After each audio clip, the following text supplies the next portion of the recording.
Bab 421. Memohon pada Tuan Rocky untuk menyelamatkannya. Benarkah itu? Rocky tersenyum dan sedikit mengangkat dagunya, lihatlah ke belakang. Ekspresi pria berpakaian hitam itu sedikit berubah, dan dia segera menoleh, wajahnya langsung menjadi pucat seketika. Dia melihat ada belasan pria bertubuh kekar berdiri di hutan di belakang mereka. Kapan mereka datang? Pria berpakaian hitam itu bergumam dengan ekspresi ngeri. Begitu banyak orang muncul di belakang mereka, namun mereka bahkan tidak menyadarinya sedikitpun. Mino membawa pasukan pengawal dan memberi hormat ke Rocky. Direktur Rocky, aku mencari dari Pore hingga ke sini, maaf sudah datang terlambat. Pada saat ini, dari hutan, sekelompok besar pria berjas hitam memegang pisau dan pipa baja berjalan keluar, hanya jumlahnya saja ada 40 hingga 50 orang. Dego dipegang oleh bawahannya, dia terengah-engah, dan berkata dengan merasa bersalah, karena sudah tua, bahkan mendaki gunung pun sudah setengah mati. Dia mendongak dan melihat belasan pria berpakaian hitam, dia mengerutkan kening, dan berteriak, "Kepung!" Sekelompok pria bertubuh kekar langsung mengepung belasan pria berpakaian hitam dalam sekejap. Orang berpakaian hitam yang barusan berbicara merasa ketakutan, hanya dilihat dari jumlah orang saja, jumlah lawan lebih banyak dari mereka beberapa kali lipat. Adapun 4 praktisi dalam tim, dalam sekejap sudah dijatuhkan satu oleh Rocky, mereka sama sekali tidak memiliki kelebihan. Rocky tersenyum tipis, sepertinya tidak ada orang yang mau mengambilnya, jadi aku saja yang akan mengambilnya. Kalian sudah susah payah datang ke sini, aku akan memberi kalian 2 pilihan, pertama serahkan nyawa kalian, dan yang kedua katakan siapa bos kalian. Orang berpakaian hitam itu menghembuskan napas berat, dia tiba-tiba menoleh, dan berteriak ke arah hutan, bawa orangnya keluar. Rocky mengerutkan kening dan melihat ke arah hutan. Dia melihat seorang pria berpakaian hitam menarik keras seorang pria gemuk dan menyeretnya keluar dengan kasar. Suri Jiang langsung berseru, "Arsa!" Arsa sudah babak belur, wajahnya berlumuran darah, darah mimisannya menetes hingga ke bawah dagunya dan membuat sebagian besar pakaian di dadanya menjadi merah, sangat jelas dia sudah disiksa cukup berat. Dia ditendang ke tanah oleh pria berpakaian hitam dan buru-buru meminta bantuan pada Rocky. "Tuan Rocky, selamatkan aku."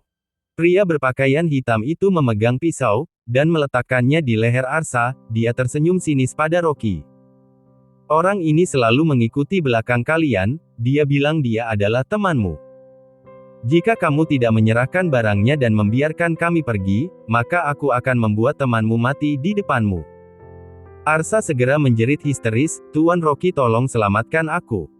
Pria botak meludah dan berkata, "Berani-beraninya bajingan ini mengikuti Tuan Rocky." Arsa gemetaran, senyuman kaku muncul di wajahnya yang gemuk, Aku juga mengkhawatirkan Tuan Rocky, jadi aku mengikutinya. Apakah dia perlu kamu khawatirkan?" Nada bicara Suri Jiang meremehkannya, saat dia hendak berbicara, Rocky mengulurkan tangan dan menghentikannya. Dia mengangkat kepalanya dan berkata sambil tersenyum kepada pria berpakaian hitam, "Ya, dia memang temanku. Kalian jangan sakiti dia." Pria berpakaian hitam itu menjadi lebih bangga, dia meletakkan pisau di leher Arsa, dan berkata sambil tersenyum sinis, "Selama kamu menyerahkan barangnya, semuanya bisa didiskusikan, jika tidak aku akan membiarkan temanmu mati di tempat." Rocky mengangguk dan berkata, "Aku pasti tidak akan menyerahkan barangnya, namun kamu jangan sakiti temanku, aku akan mempertimbangkannya." Pria berpakaian hitam itu menyeringai, dia mengangkat Arsa, dan menamparkan wajahnya 2 kali. "Berikan padaku sekarang, atau temanmu akan mati." Rocky berkata dengan ekspresi dilema, "Aku sudah bilang akan mempertimbangkannya sebentar, jangan desak aku. Aku tidak punya waktu untuk bermain denganmu."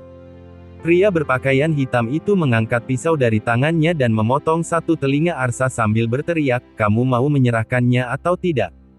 "Ah!" Arsa menjerit, darah mengalir seperti air, dia gemetaran seperti daun tertiup angin, sambil menangis dan berteriak, "Tuan Rocky tolong selamatkan aku." Rocky menyentuh dagunya dan berkata, "Aku akan memikirkannya sebentar lagi. Jika kamu menunda sedetik lagi, maka temanmu akan mati."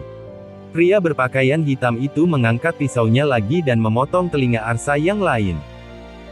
Arsa mengeluarkan suara jeritan tragis, melihat kedua telinganya di tanah, dia merasa ketakutan hingga tingkat ekstrim, seluruh tubuhnya gemetaran seperti sedang menari. Orang-orang ini sangat kejam, dia takut mati. Pria berpakaian hitam itu mengertakkan gigi, dia meletakkan pisau di leher Arsa, dan berteriak, "Aku akan memberimu satu kesempatan terakhir, serahkan barangnya." Tuan Rocky.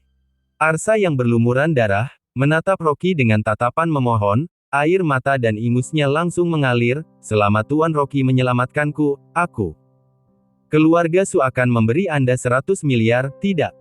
Akan memberikan 200 miliar untuk Anda. Tolong, Tuan Rocky selamatkan aku."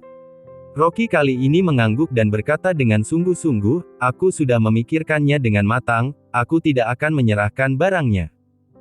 Tetapi jika kamu melepaskan temanku, aku bisa meninggalkan mayat kalian yang utuh, bagaimana menurutmu?" Haha. Suri Jiang tidak bisa menahan tawanya, dia sejak awal sudah menyadari bahwa Rocky sedang memberi Arsa pelajaran. "Sialan. Apakah kamu memainkan kami?" Pria berpakaian hitam itu tiba-tiba menyadari dirinya dibodohi dan menjadi marah, dia menamparkan Arsa hingga terjatuh ke tanah dengan satu tamparan dan berteriak, "Orang ini tidak berguna lagi, bunuh dia." Arsa tampak sangat putus asa, dia merasa sangat menyesal. Melihat pria berpakaian hitam itu membawa pisau dan ingin menyayatnya, dia ketakutan hingga kencing di celana. Tatapan pria berpakaian hitam itu terlihat sadis, dia memotong pergelangan tangan Arsa dengan satu gerakan. Darah terus mengalir. Arsa kesakitan hingga dia bahkan tidak bisa berteriak lagi, dan langsung pingsan. Memanfaatkan kesempatan ini, Mino memberi perintah dan membawa pengawalnya untuk menyerang dari belakang. 40 hingga 50 anak buah Dego juga menyerbu dengan memegang pisau dan pipa baja. Kedua kelompok orang tersebut langsung bertarung. Kesenjangan kekuatan kedua belah pihak terlalu jauh, belasan pengawal Mino semuanya adalah master yang dipilih dengan cermat oleh Broto, tempat kejadian segera menjadi sunyi. Pria berpakaian hitam ada yang tewas dan terluka, semuanya tergeletak di tanah dengan sekarat. Rocky memberikan perintah, kurung dan periksa mereka baik-baik. Ya. Mino memberi hormat padanya, kemudian memerintahkan pengawal untuk membawa pergi pria berpakaian hitam yang masih memiliki napas. Setelah turun dari gunung, suasana hati semua orang campur aduk. Pria botak sudah benar-benar menjadi pengagum Rocky, dan dia sangat memujanya. Meskipun ekspresi Dego tidak berubah, tetapi dia sudah terkejut sejak lama. Tidak ada yang mengira Rocky begitu hebat. Suasana hati Suri Jiang juga sangat rumit, dia tiba-tiba menyadari bahwa dia sama sekali tidak memahami Rocky. Dia seperti lubang hitam misterius, tidak ada yang tahu berapa banyak rahasia yang tersembunyi di baliknya. Ketika Rocky kembali ke villa dari Akiyama, itu sudah larut malam, dan istrinya sudah tertidur. Dia tidak ingin mengganggu istrinya, jadi dia membawa Drakaena ke ruang kerja. Ini adalah pertama kalinya dia melihat obat umum bagi praktisi yang ditulis di Nine Grand Heavenly Scriptures. Rocky menutup pintu ruang kerja dan tidak sabar untuk mengeluarkan Drakaena. Daunnya berwarna merah darah, hanya sebesar kuku jari tangan, daunnya sekeras batu giok, dan permukaannya mengkilat. Menurut Nine Grand Heavenly Scriptures, jenis daun ini dapat digunakan untuk membuat pil dan juga dapat dimakan langsung. Rocky mengeluarkan selembar, dia berpikir sejenak, dan memasukkannya ke mulutnya. Daunnya lumer di mulut, rasanya menyegarkan, seperti makan min, sangat wangi. Energi sage yang sangat murni mengalir langsung ke ubun-ubun Rocky, dan dia seolah-olah langsung segar. Agar tidak menyia-nyiakan energi sage murni ini, dia buru-buru duduk di lantai dengan menyilangkan kaki, dan bermeditasi dengan sangat konsentrasi. Bab 422. Pergi ke rumah lama keluarga Lin untuk meminta mahar. Energi sage langit dan bumi yang dipadatkan oleh Drakaena ternyata benar-benar sangat murni. Energi sage yang sangat dingin mengalir di anggota tubuh Rocky, itu seolah-olah membasuh semua pikiran yang mengganggu, dan pikirannya sangat terjaga. Dia memejamkan kedua matanya dengan erat, duduk bersila di lantai, di atas kepalanya kabut putih tebal menggulung. Seluruh ruangan berkabut, seperti negeri dongeng. Entah berapa lama telah berlalu, Rocky perlahan membuka matanya, bajunya sudah basah kuyup, bahkan rambutnya pun basah. Dia menghela napas panjang dengan puas, seperti baru selesai makan hingga puas, energi sage di tubuhnya sangat melimpah, dan dia juga merasa bahwa setiap otot di tubuhnya penuh dengan kekuatan. Rocky menunduk dan melihat tubuhnya, ternyata benar telah terjadi sedikit perubahan di tubuhnya. Dulu dia tidak gemuk atau kurus, tetapi dia juga tidak berotot seperti seorang binaragawan, sekarang dia memiliki banyak otot yang lebih kencang dan jelas memiliki otot perut di perutnya. Rocky mencoba mengangkat lengannya, otot lengan yang sebelumnya tidak terlihat itu ternyata sudah seperti tikus kecil, menggembung besar. Dan yang lebih pentingnya lagi adalah hanya satu daun Drakaena saja, sudah membuatnya melewati tingkat paling dasar, kemampuannya meningkat pesat. Ternyata memang barang bagus. Rocky tidak bisa menahan diri untuk berkata, tidak heran orang-orang yang melatih Nine Grand menganggapnya sebagai obat yang harus dimiliki, mereka menganggapnya sebagai permen, memakannya sesuka hati. Pada saat ini, tiba-tiba terdengar suara pintu dipukul dengan keras, disertai dengan suara raungan Jenny yang sangat kesal. Rocky, apa yang kamu lakukan? Apakah kamu membakar rumah? Buka pintunya. Rocky mengerutkan kening dan berbalik untuk melihat keluar jendela. Dia tidak menyangka langit sudah cerah sekarang, dan sudah siang hari. Rocky bangkit, berjalan ke pintu dan langsung membukanya. Rocky, buka pintunya. Jenny mengangkat kaki kirinya dan hendak menendangnya, tiba-tiba ia menendang kekosongan, dia menjerit dan langsung terjatuh ke lantai. Rocky awalnya bisa memegangnya, tetapi dia malas untuk melakukannya, jadi dia menyampingkan tubuhnya. Jenny langsung terjatuh hingga terlihat sangat kasihan, dan dia menjerit histeris. Dewi bergegas berlari datang dari belakang, dan membantunya berdiri, dia mengerutkan kening dan berkata, Bu, ketuk saja pintunya, apakah perlu menendang pintu? Aduh, pinggangku, Jenny memegang pinggangnya sambil berteriak dan berkata dengan mengertakkan giginya, sampah ini telah membuat rumah berasap dan berkabut, siapa tahu dia kehilangan rasionalnya dan ingin membakar rumah. Rocky sudah tidak tahan lagi, dan dia berkata dengan dingin, Anda sudah terlalu banyak berpikir. Sampah masih berani membantah. Jenny merasa sangat kesal, dia memaki Rocky sambil menunjuknya. Bu, besok pagi kamu sudah akan kembali ke kota Gopo, tidak bisakah kamu menyimpan energi? Dewi melindungi Rocky, dia menarik dan menyeret Jenny keluar dari pintu. Kemudian, dia menoleh, dia menatapnya dengan cemas dan bertanya, apakah kamu baik-baik saja?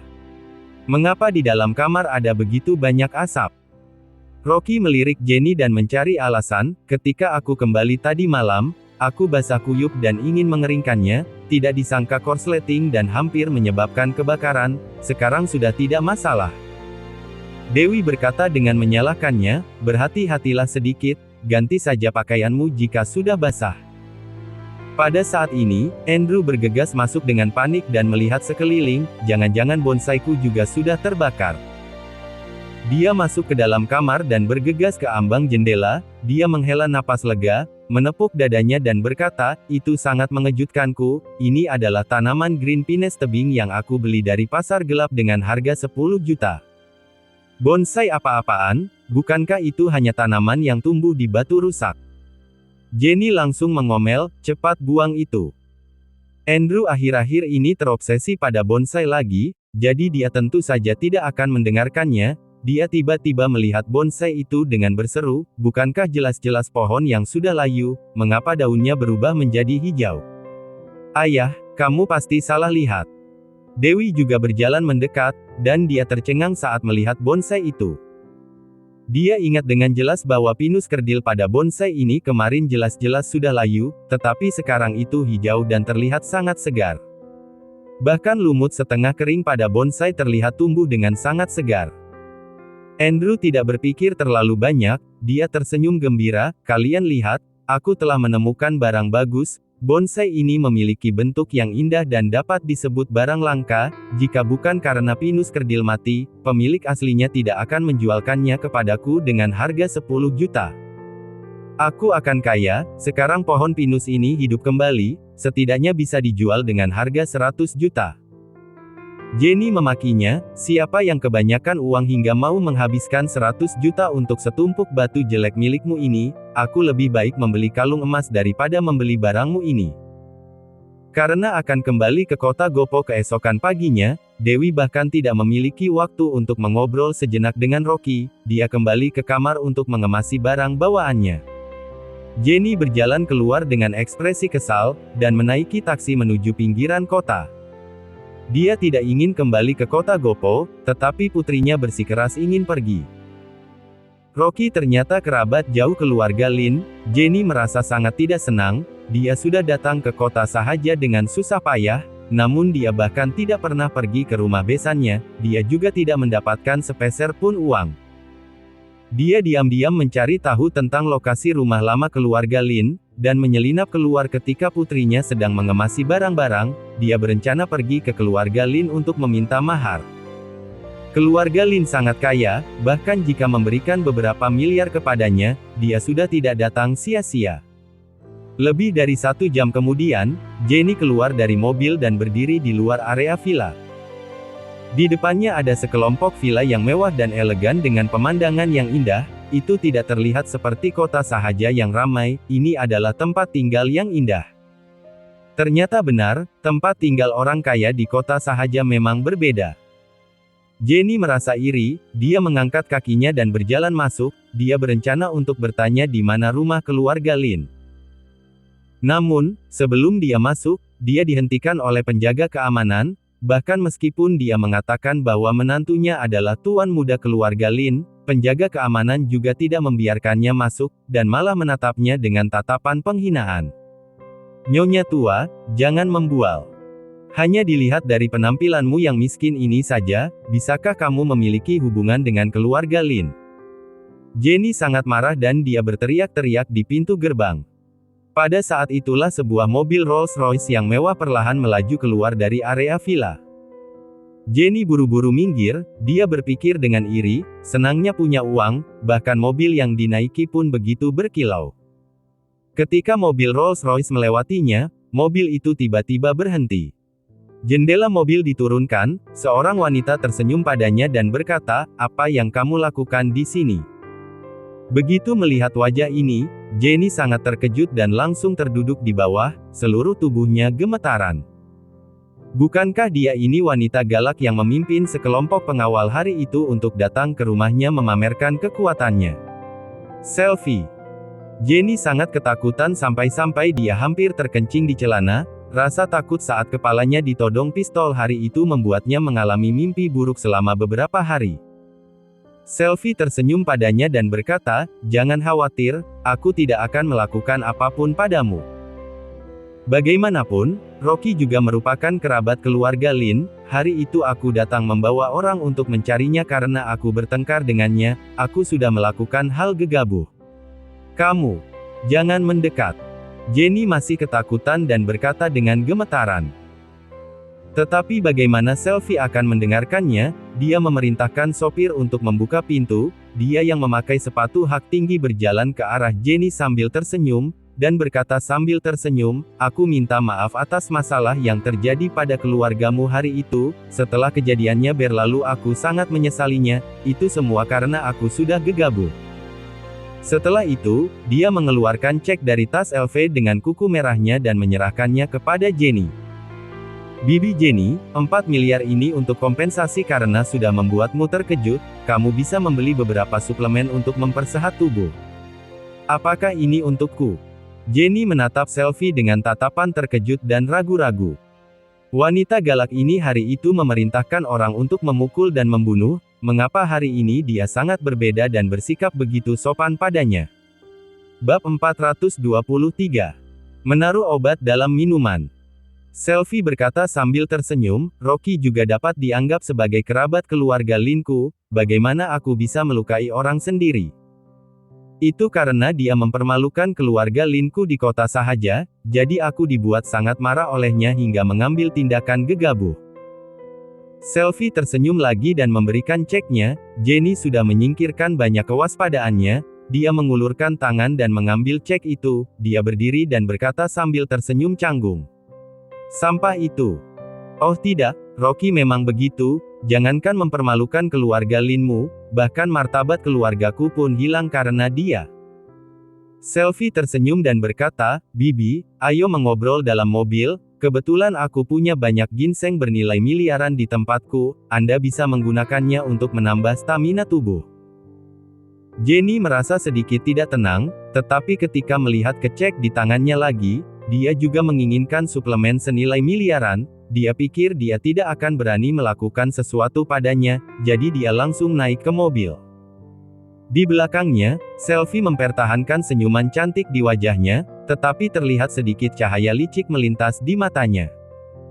Jenny dibawa ke villa pribadi Selfie, melihat furnitur mewah di rumah itu, dia merasa iri dan terus menyentuh barang-barang di sana. Keluarga Lin memang kaya, dekorasi villa besar ini lebih mewah daripada yang dia tinggali. Meskipun Rocky telah mengubah hak milik villa kota Sahaja menjadi atas nama Dewi, Andrew, dan namanya, namun Jenny masih belum puas. Karena adiknya Rinosu tidak memiliki rumah untuk ditinggali, dia sedang berpikir kapan Rocky akan mengubah hak miliki rumah lain menjadi atas nama adiknya. Selfie duduk dengan anggun di sofa, ada 8 pengawal berpakaian hitam berdiri di belakangnya. Dia berkata sambil tersenyum pada Jenny, duduklah, jangan sungkan, kamu adalah tamu di kota Sahaja, kamu dapat memberitahuku apa saja yang kamu butuhkan. Jenny mengangguk dan tersenyum canggung, keluarga Lin benar-benar keluarga besar, bagaimana menantu laki-lakiku bisa memiliki hubungan kerabat dengan kalian? Meskipun dia tidak keluar untuk bekerja, aku juga pikir itu bukan apa-apa. Namun, dia menikahi putriku dan tidak memberikan sepeser pun sebagai mahar, jika itu didengar orang itu akan sangat memalukan. Begitu Selfie mendengar apa yang ia katakan, dia berkata sambil tersenyum, benar, etiket harus ada, kamu katakan saja berapa, keluarga Lin kami akan memberikannya, kami tidak boleh kehilangan martabat kami karena ini. Jenny langsung merasa sangat gembira, tidak disangka Selfie begitu enak diajak bicara, dia akan kaya. Dia masih takut pada Selfie, dia takut dia tidak akan memberikannya jika dia mengatakan angka yang tinggi, jadi dia tersenyum dan berkata, 4 miliar sudah cukup. Apakah 4 miliar tidak terlalu sedikit? Selfie berkata sambil tersenyum, Anda juga sudah susah payah datang ke sini, 5 miliar saja. Setelah selesai bicara, dia menyuruh pelayan untuk menulis cek. Jenny merasa sangat gembira, dia terus mengatakan perkataan sanjungannya, dan terus memuji Selfie. Selfie mengambil cek dari pelayan dan menyerahkannya kepada Jenny. Selain itu, pelayannya membawa beberapa kotak besar suplemen, seperti ginseng, sarang burung walet, ganoderma.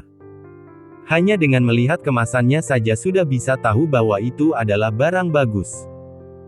Kedua mata Jenny bersinar dan dia hendak mengambilnya, tetapi Selfie tiba-tiba mengangkat tangannya dan berkata sambil tersenyum, namun, aku memerlukan bantuanmu. Bantuan apa? Jenny terus menatap cek itu dan menelan air liur terus-menerus. Selfie berkata sambil tersenyum, bagaimanapun, aku bisa dianggap sebagai kakak sepupu Rocky, dia sudah datang ke kota Sahaja, namun bukan hanya tidak mengunjungi keluarga Lin, dia juga tidak menghormatiku sedikitpun. Itu membuatku merasa malu, aku ingin dia mendapatkan sedikit pelajaran, dan mulai sekarang bisa lebih menghormatiku.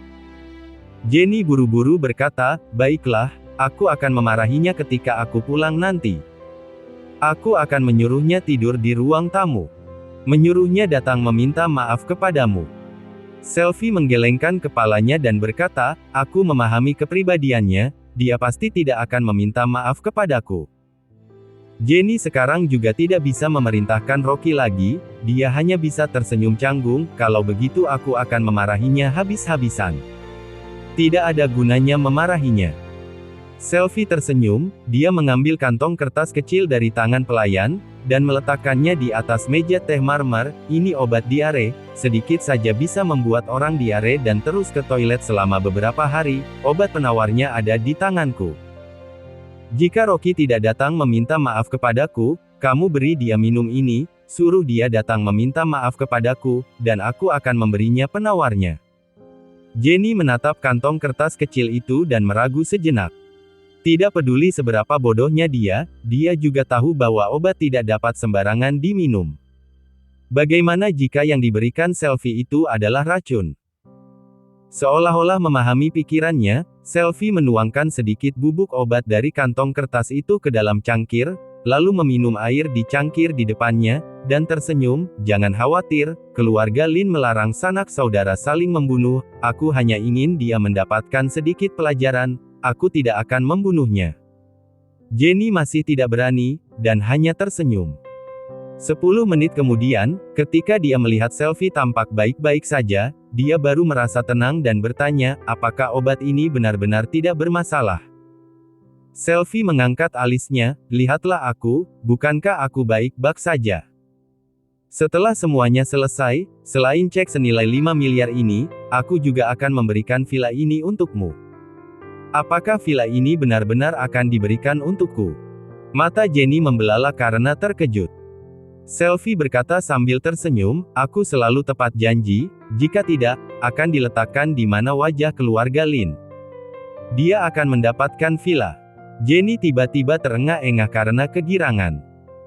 Keluarga Lin ternyata memang benar-benar kaya, villa yang mewah seperti ini saja bisa diberikan sesuka hati kepada orang. Tidak seperti menantu sampahnya itu, dia meminta sebuah villa padanya, butuh waktu lama baru disetujui. Nona Selfie, terima kasih banyak, aku akan membawa pulang obatnya. Jenny sangat gembira, dia memasukkan kantong kertas ke dalam sakunya tanpa ragu, dan dia tersenyum ceria. Selfie memerintahkan sopir untuk mengantarnya, dia menyaksikan sosok Jenny menghilang di pintu, senyuman di wajahnya menghilang seketika, dan tatapan matanya terlihat mengejek. Charlie keluar dari kamar dan bertanya, Nona Selfie, kamu membiarkan wanita tua ini pergi begitu saja? Selfie mengangguk dan berkata dengan sinis, semua anggota keluarga Liu idiot, beri wanita tua ini sedikit rasa manis dulu, mungkin kelak kita masih bisa memanfaatkannya. Tadi malam, semua orang yang dia utus pergi ke Akiyama untuk berburu harta karun tewas. Rocky mengambil harta karun itu lebih dulu, itu membuat Selfie sangat marah. Sekarang dia telah belajar menjadi lebih tenang, mengetahui bahwa tidak akan ada manfaatnya melawan Rocky dengan kekerasan, jadi dia berencana untuk menggunakan taktik putar balik, bertindak pada orang-orang di sekitarnya dulu, kemudian menunggu kesempatan bagus dan menyerang lagi. Itu sebabnya dia membawa Jenny pulang, dan menggunakan uang untuk memenangkan hatinya, agar wanita tua ini melakukan sesuatu untuknya. Charlie mencibir dan berkata, jika kali ini Rocky benar-benar diracuni hingga mati oleh ibu mertuanya, kita bisa mengurangi masalah. Rocky menerima telepon dari Broto, salep intermiten, pertama yang diproduksi dari pabrik farmasi kota Babel akan segera dikirim ke kota Sahaja. Keluarga Jiang telah membuka sebagian besar saluran penjualan kota Sahaja, dan saluran dari provinsi lain. Hendrik juga menggunakan jaringan kontak keluarga Jiang untuk mengaturnya dengan baik, hanya perlu menunggu obat-obat itu tiba. Namun, ada satu masalah sekarang. Salep intermiten, belum terkenal, dan harganya 5 kali lipat lebih mahal dari obat cedera luka serupa. Hendrik khawatir pasien tidak akan membelinya. Rocky juga mempertimbangkan masalah ini, dia meminta pengobatan tradisional negara untuk membantu mempromosikan obat, tetapi karena harganya terlalu tinggi, efek iklannya tidak bagus. Dia berjalan ke ruang tamu dan hendak pergi ke pengobatan tradisional negara untuk berdiskusi dengan Sharfi Lu tentang masalah promosi obat. Jenny datang dengan ekspresi menyanjung. Menantuku, beberapa hari ini kamu sudah lelah bukan? Ibu sudah membuatkan minuman jamur putih untukmu, minumlah selagi panas. Bu, apakah kamu kekurangan uang lagi? Rocky menatap Jenny dengan waspada, setiap kali ibu mertuanya ini menunjukkan keramahan padanya, pasti ada masalah. Lihat apa yang kamu katakan ini, aku sudah mau kembali ke kota Gopo, untuk apa aku meminta uang padamu lagi? Jenny berkata sambil berpura-pura tersenyum, cepat minum, jangan sampai sudah dingin. Ini benar-benar merupakan hal yang aneh. Rocky mengambil mangkuk itu dengan ragu dan membuka mulutnya untuk meminumnya. Mata Jenny menyipit, telapak tangannya berkeringat karena gugup. Dia sudah menaruh obat pada minuman jamur putih itu, selama Rocky meminumnya, dia bisa mendapatkan uang dan villa besar. Bab 424. Ibu mertua mengakui kesalahannya. Tepat ketika Rocky hendak minum, ponselnya berdering. Dia meletakkan mangkuk di atas meja, melihat bahwa itu adalah panggilan telepon dari Sharfi Lu dari pengobatan tradisional negara. Dia segera berjalan ke samping. Saat Rocky meletakkan mangkuk, Dewi masuk dari pintu, dia keringatan. Dia langsung melihat minuman jamur putih di atas meja, lalu berjalan mendekat dan mengambilnya untuk diminum. Jangan diminum. Jenny tiba-tiba panik dan langsung mengambil mangkuk itu dari putrinya. Wajah Dewi memerah karena panas, dia mengipasi wajahnya sambil berkata, "Bu, aku sudah hampir mati kehausan, cepat berikan itu padaku." Jenny buru-buru berkata, "Ini adalah minuman yang ibu buat untuk Rocky, kamu tuang saja air sendiri." Rocky sedang berbicara di telepon, dia berbalik dan berkata, "Bu, berikan saja itu kepada Dewi, aku tidak haus." "Bu, kapan ibu begitu baik? Ibu membuatkan minuman untuk Rocky dan tidak membiarkan aku meminumnya." Dewi merasa senang saat melihat perubahan sikap Jenny dan berkata dengan mengeluh. Biasanya Jenny tidak senang pada Rocky, baru-baru ini namanya sudah ditambahkan di surat kepemilikan villa, akhirnya dia bisa lebih memandang suaminya. Dewi mengangkat mangkuk itu dan hendak meminumnya, Jenny sangat ketakutan, melihat putrinya hendak minumnya, dia melambaikan tangannya dengan cepat. Bang dang. Mangkuk itu terjatuh ke lantai dan karpet menjadi basah.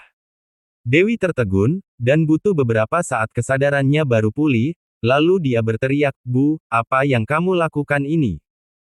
Jenny merasa sangat kesal dan berkata dengan menutupi kesalahannya, tanganku licin."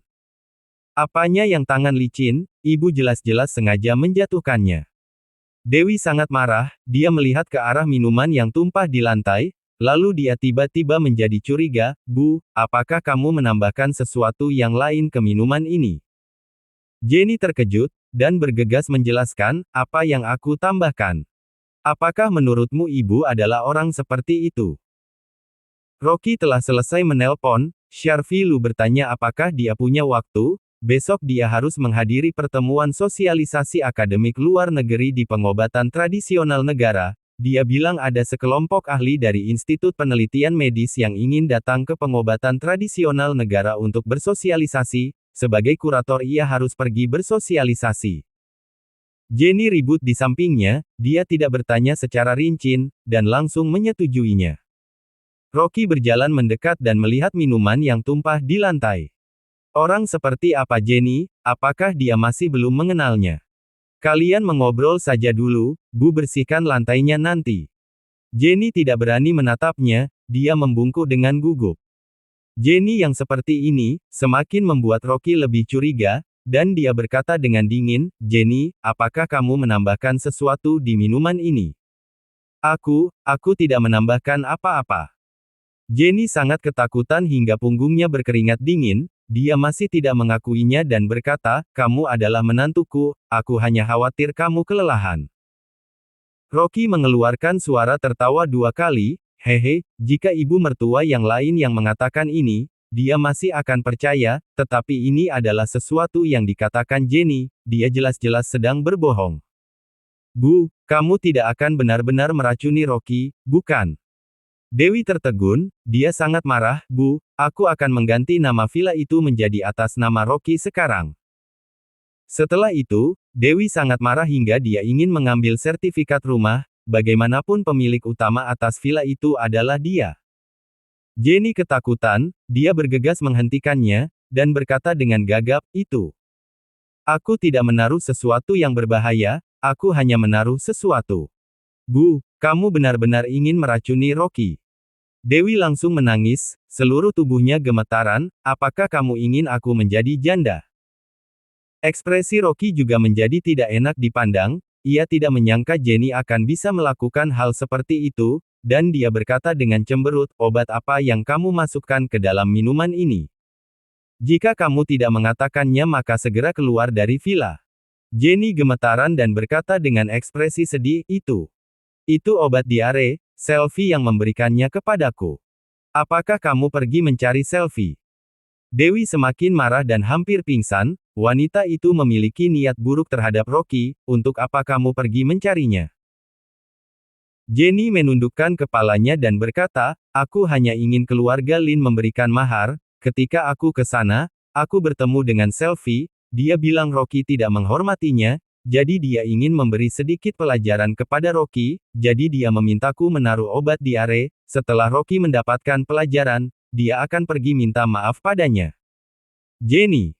Ekspresi Rocky menjadi sangat marah, dia melangkah maju, meraih kerah Jenny dan mengangkatnya, dia berteriak, apakah kamu ingin aku mati? Jika aku mati, kamu akan tahu apa yang disebut setengah mati. Selfie selalu ingin membunuhnya, bagaimana dia bisa memberi Jenny obat diare? Jika dia tidak menjawab panggilan tadi dan meminum minuman beracun itu, konsekuensinya tidak bisa dibayangkan. Rocky memancarkan aura dingin di sekujur tubuhnya, Jenny ketakutan hingga gemetaran, dan berulang kali berteriak, aku bukan bermaksud begitu. Itu hanyalah obat diare. Akhir-akhir ini, kamu tidak patuh padaku, aku hanya ingin memberimu pelajaran agar kamu bisa nurut. Aku sudah salah, aku mengaku salah, aku tidak akan berani lagi. Jenny, jika bukan karena istriku, apakah aku akan membiarkanmu memerintahkanku sesuka hatimu? Rocky berkata dengan dingin, dia mendorongnya hingga terjatuh ke lantai. Jika bukan karena Dewi, wanita tua yang begitu lencang ini sudah lama mati. Jenny duduk lumpuh di lantai, dan menangis histeris. Rocky berjongkok dengan cemberut, dia mencium bau minuman jamur putih di lantai, dan menghela napas lega. Untungnya, yang ada di dalam minuman itu memang obat diare.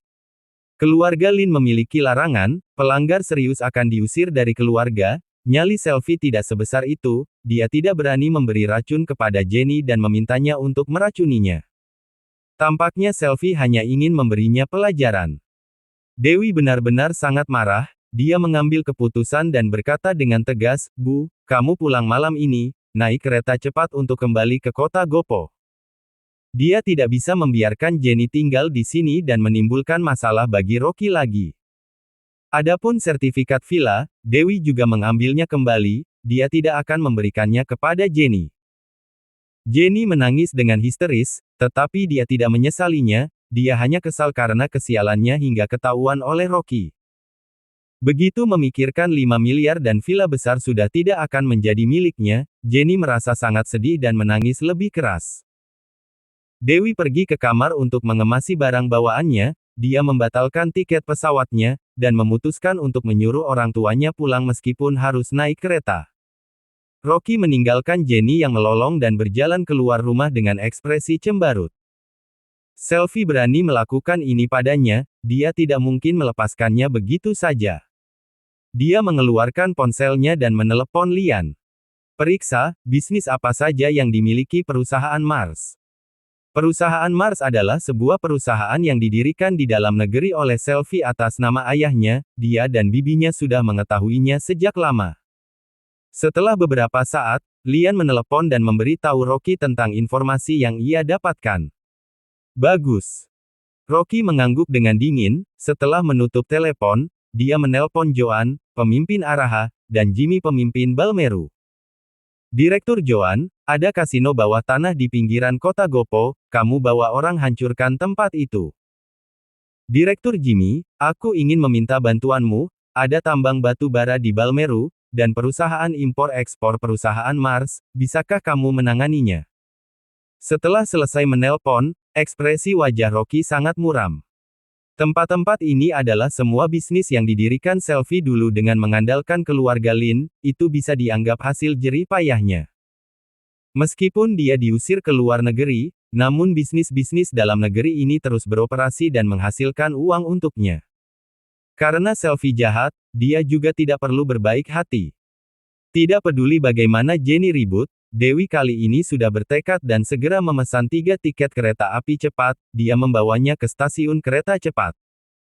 Rocky juga dalam suasana hati yang rumit, dia mengantar istri dan keluarganya ke stasiun kereta cepat.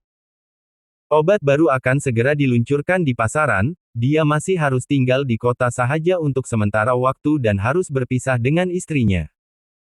Jenny memegang pintu mobil dan menolak untuk pergi. Andrew merasa bersalah dengan Rocky, jadi dia menariknya ke dalam mobil.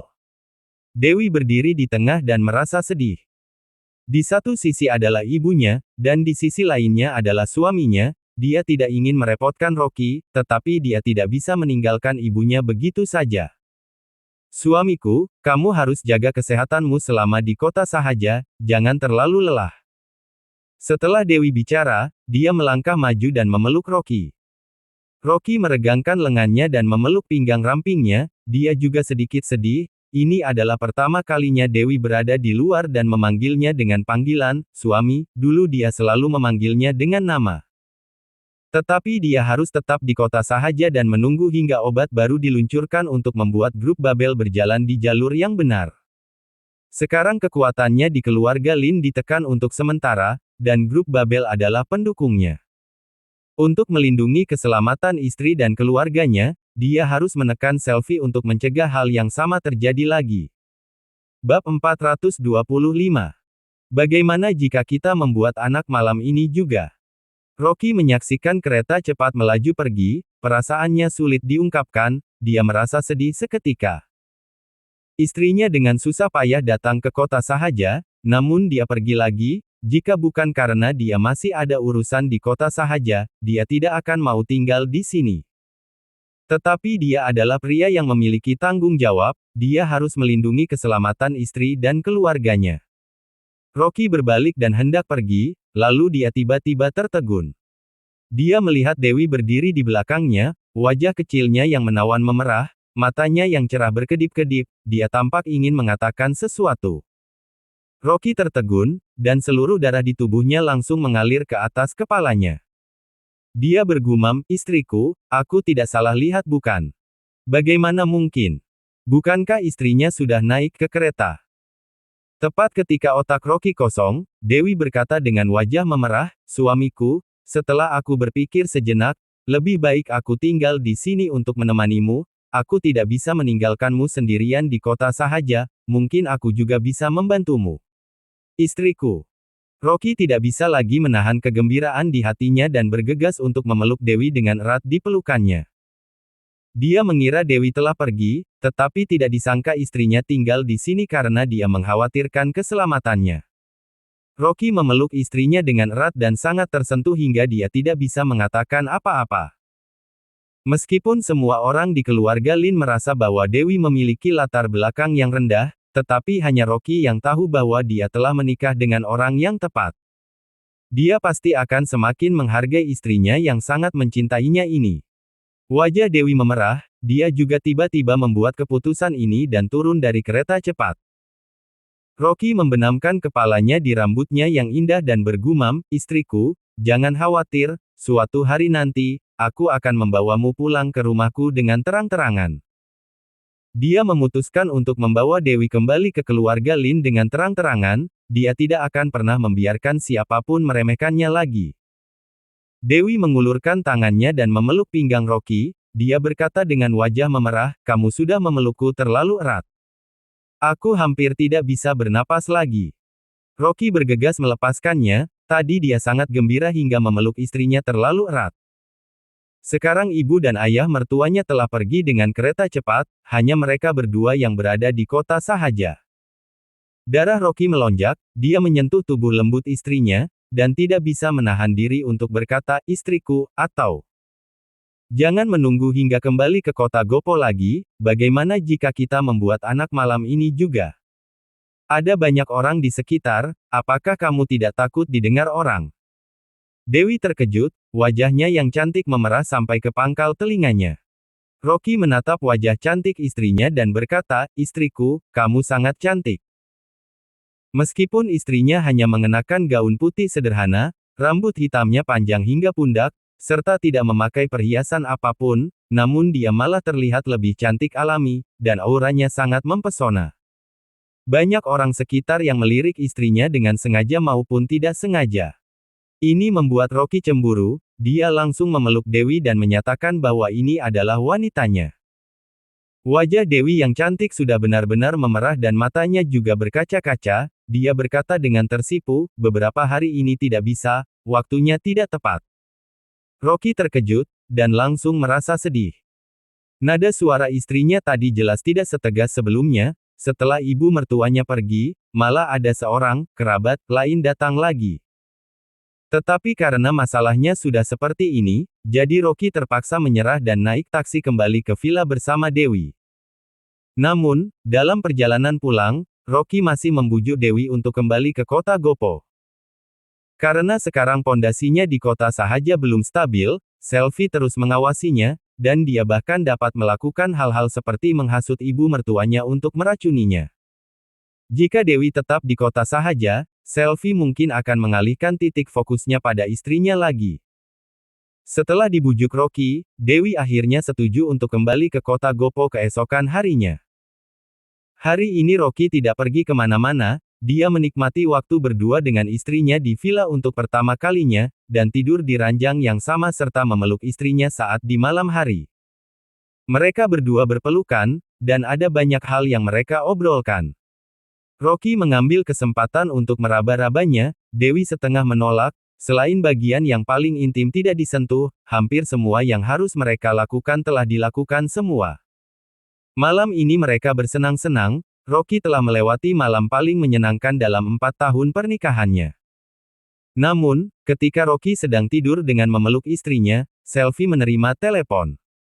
Nona Selvi, ada berita buruk yang ingin diberitahukan kepada Anda.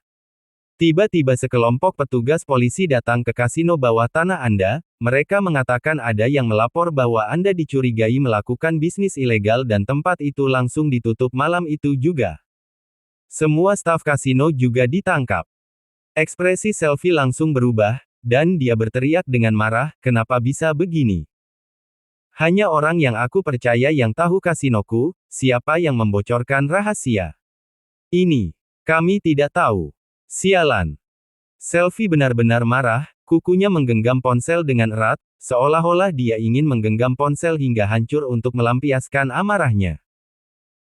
Kasino ini telah dijalankan selama lebih dari 10 tahun dan dengan tidak mudahnya memiliki 3.000 lebih anggota, semuanya adalah orang-orang yang dapat dipercaya, mereka memberinya keuntungan lebih dari 400 miliar setiap tahunnya, kesalahan apa yang sebenarnya terjadi? Sebelum amarah Selvi mereda, dia menjawab panggilan telepon lain. Nona Selvi, gawat. Tambang batu bara Anda yang di Balmeru dirusak oleh sekelompok orang yang tidak dikenal, mereka membawa ratusan penduduk desa di sekitar, untuk masuk dengan membawa pipa baja, mereka bilang Anda merusak tanah mereka. Selvi sangat marah dan langsung berdiri. Sekelompok petani miskin ini pernah datang untuk membuat masalah sebelumnya, bukankah aku pernah mengutus preman untuk mengancam mereka sebelumnya? Siapa lagi yang berani membawa mereka membuat onar? Aku tidak tahu. Selain itu, pemerintah daerah juga mengutus orang datang, mereka bilang tambang batu bara hitam Anda terlibat dalam beberapa kecelakaan besar, tambang tersebut ditutup dan dikenakan denda 200 miliar, Anda juga dituntut. Apa? Tubuh Selvi langsung tidak stabil, dan langsung terduduk lumpuh di sofa, wajahnya menjadi pucat.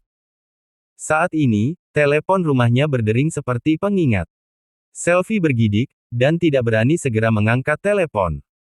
10 menit kemudian, Selvi menjawab semua panggilan, dan dia terduduk lumpuh di sofa seperti hampir pingsan, wajahnya terlihat sangat galak.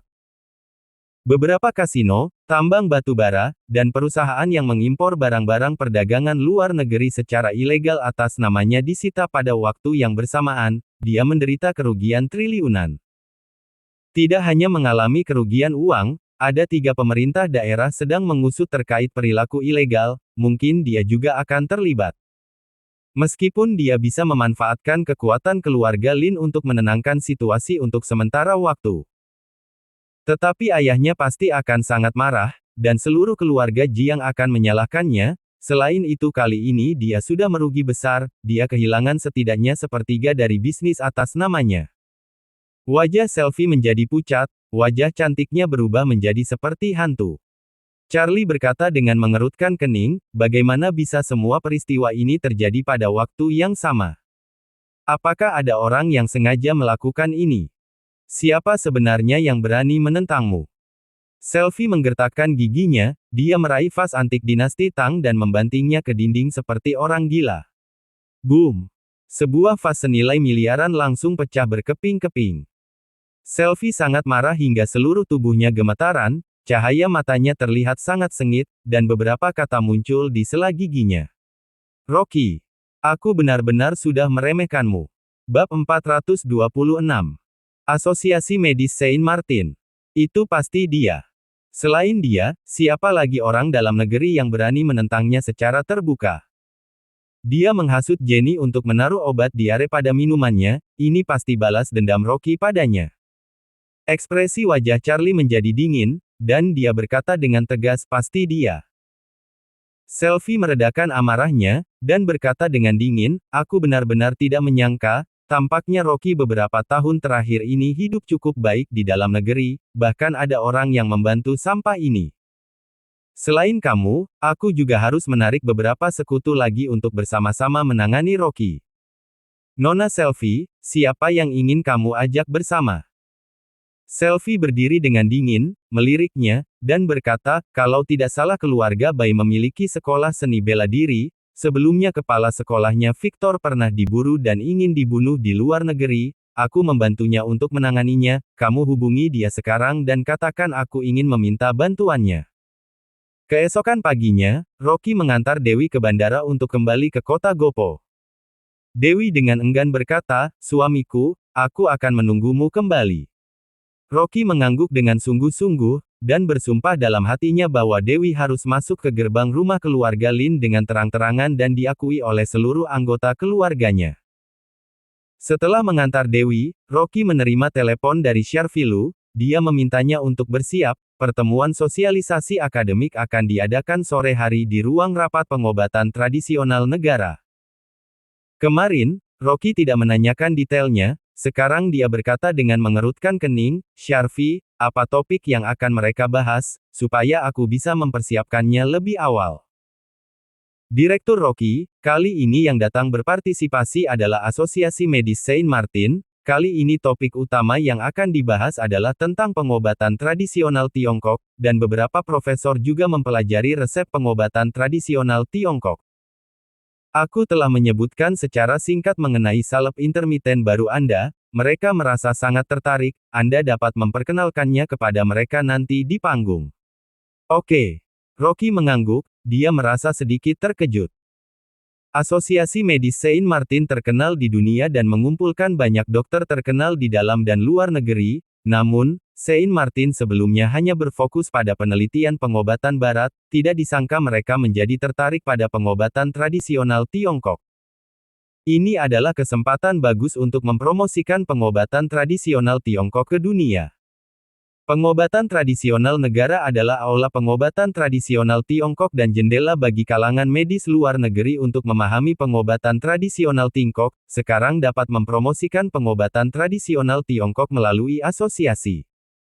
Selain itu, ia juga dapat memanfaatkan kesempatan ini untuk mempromosikan salep intermiten. Produksi pertama salep intermiten akan dikirim ke kota Sahaja hari ini, dia bisa memanfaatkan kesempatan ini untuk mempromosikannya dan menciptakan momentum untuk peluncuran obat baru besok. Pada saat ini, Sharfilu mengubah percakapan dan berkata sambil tersenyum masam, Direktur Rocky, aku harus melaporkan sesuatu kepada Anda. Apa itu? Sharfilu mendesah tak berdaya dan berkata, karena orang yang sebelumnya selalu berkontak dengan Saint Martin adalah Junandus, jadi mereka secara khusus meminta Junandus untuk hadir dan memberikan laporan akademis. Rocky mengerutkan kening, mereka mengatakan harus Junandus. Junandus memiliki hubungan yang baik dengan wakil direktur Gianni dari pihak mereka, dan dia juga pernah mentraktir Gianni untuk makan ketika dia pergi ke luar negeri, jadi mereka membuat permintaan ini. Setelah Sharfilu selesai mengatakan itu, Dia bergegas menjelaskannya lagi, namun, Direktur Rocky jangan khawatir, aku telah menolaknya, aku bilang Direktur Junandus telah tidak menjabat lagi. Baguslah kalau begitu. Rocky mengangguk. Dia tahu bahwa kemampuan pengobatan tradisional Tiongkok Junandus tidak begitu bagus, dia juga angkuh, jika Junandus datang untuk membuat laporan akademis dan membuat sedikit kesalahan, wartawan luar negeri pasti akan memanfaatkan kesalahan ini. Saat itu, jangankan mempromosikan pengobatan tradisional Tiongkok, wartawan luar negeri bahkan dapat mengambil kesempatan untuk menjelek-jelekkan pengobatan tradisional Tiongkok. Melihat sudah hampir siang hari, Rocky berkata, aku akan ke sana sekarang. Setelah selesai bicara, dia langsung pergi ke pengobatan tradisional negara untuk mempersiapkan rapat dengan Asosiasi Medis Saint Martin yang terkenal. Sharfilu menutup telepon, tetapi dia masih mengerutkan kening. Meskipun dia mengatakan bahwa Rocky adalah direktur yang menjabat sekarang, tetapi sikap mereka sangat tegas, mereka hanya mengakui Junandus, dengan susah payahnya dia akhirnya membuat pihak mereka menghilangkan pemikiran tersebut.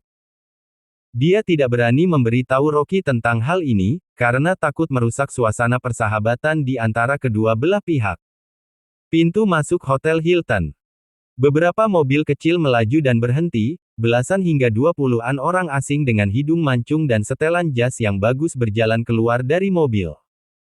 Junandus dengan 7-8 asisten sedang menunggu di depan pintu hotel, ketika mobil berhenti, dia menyapa mereka dengan antusias. Dia langsung berjalan ke depan orang asing berambut coklat bermata biru yang berusia sekitaran 50-an tahun dan menjabat tangannya dengan ramah. Wakil Direktur Gianni, Anda akhirnya datang, aku telah menunggu cukup lama. Orang asing berambut coklat ini adalah Wakil Direktur Saint Martin. Kali ini dia memimpin tim ke Huaxia untuk memberikan laporan akademis, dia berjabat tangan dengan Junandus sambil tersenyum dan berbicara dengan bahasa Mandarin yang kaku. Sudah lama tidak bertemu, Direktur Junandus. Aku bukan lagi direktur. Junandus memaksakan diri untuk tersenyum, terlihat sedikit ketidaksenangan melintas di matanya, dan dia berkata dengan kesal, aku sudah tua, bukan lawan anak muda. Aku hanya tahu bagaimana cara meneliti pengobatan tradisional Tiongkok, aku tidak mengerti trik-trik tidak baik, aku dipecat oleh Rocky yang baru menjabat. Gianni tampak bingung, Rocky, bakat apa yang dia miliki? Aku belum pernah mendengar namanya di kalangan dokter pengobatan tradisional Tiongkok terkenal di Huaxia. Junandus mendengus menghina, dan berkata dengan nada mengejek, dia adalah anak ingusan yang baru berumur 20-an tahun, mana ada bakat, dia hanya bisa membual dan menyanjung. Ekspresi Gianni langsung berubah menjadi tidak senang, dan dia berkata dengan tidak puas, aku pernah mempelajari pengobatan tradisional Tiongkok Huaxia, semuanya mengandalkan pengalaman puluhan tahun, aku belum pernah mendengar tentang pemuda 20-an tahun memiliki pencapaian dalam pengobatan tradisional Tiongkok. Direktur Junandus, kamu adalah direktur yang diakui oleh Saint Martin, selain kamu, aku tidak akan pernah mengakui keterampilan medis orang lain. Beberapa profesor dan pakar di belakangnya juga mengangguk. Mereka semua pernah mempelajari pengobatan tradisional Tiongkok Huaxia, dan semua dokter pengobatan tradisional Tiongkok yang luar biasa yang telah mencapai prestasi dalam pengobatan tradisional Tiongkok semuanya adalah orang yang sudah lanjut usia dan memiliki banyak pengalaman. Seorang pemuda yang baru berusia 20-an tahun menjadi pemimpin pengobatan tradisional negara, bukankah ini lelucon? Junandus berpura-pura menghela napas dan berkata dengan memanas-manasi mereka, benar, Rocky membual tentang kemampuan medisnya di mana-mana, dia bilang dia dapat menyembuhkan luka bakar dalam beberapa menit, dan dia dapat menghidupkan kembali orang yang sudah mati, dia terlalu hebat membual, jadi semua orang merekomendasikannya. Setelah dia selesai bicara, sekelompok profesor dan pakar terkenal langsung menunjukkan ekspresi meremehkannya, bahkan ada beberapa yang menunjukkan ekspresi mengejek. Ini jelas-jelas membual. Bahkan ilmu kedokteran top dunia pun juga tidak mungkin bisa menghidupkan kembali orang yang sudah mati, dia masih mengatakan bisa menyembuhkan luka bakar dalam beberapa menit, itu benar-benar tidak masuk akal. Gianni juga menunjukkan ekspresi meremehkannya dan berkata dengan tegas, Direktur Junandus, aku harap kamu yang datang memberi kami laporan akademis. Aku tidak ingin mendengar seorang pemuda membual di atas panggung, dia tidak layak untuk memperkenalkan pengobatan tradisional Tiongkok kepada kami. Aku akan mengatakan kepada pengobatan tradisional negara agar Anda yang harus memberikan laporan, jika tidak, kami semua akan pergi. Junandus diam-diam merasa senang di dalam hatinya, bagaimana bisa begitu, aku telah dipecat dari pengobatan tradisional negara oleh Rocky. Dia tidak layak menjadi pemimpin. Gianni berkata dengan arogan, kami akan menulis surat keterangan dan mengumumkannya pada semua orang. Pembohong seperti dia harus dikeluarkan dari kalangan medis dan merekomendasikan kamu sebagai pemimpin lagi. Junandus langsung merasa sangat gembira, dia gembira hingga jantungnya hampir meloncat keluar. Jika Rocky dipermalukan dalam laporan akademik dan kehilangan martabat hingga ke luar negeri, ia tidak hanya tidak bisa mengembalikan martabatnya, dia juga bisa kembali menjadi pemimpin lagi. Bab 427. Kemampuanmu jauh tidak sebanding denganku. Rocky keluar dari stasiun, dia tidak sempat berganti pakaian, dia naik taksi dan bergegas pergi ke pengobatan tradisional negara. Dalam perjalanan, dia terus berpikir bagaimana cara memberikan pidato di laporan akademik. Waktu 2 jam terlalu pendek, dan pengobatan tradisional Tiongkok menekankan pada penyembuhan jangka panjang, itu tidak secepat pengobatan barat, meskipun ada beberapa resep efektif, namun efeknya tidak dapat dilihat dalam 1 atau 2 hari. Dalam perjalanan, dia juga memikirkan Drakaena kemarin.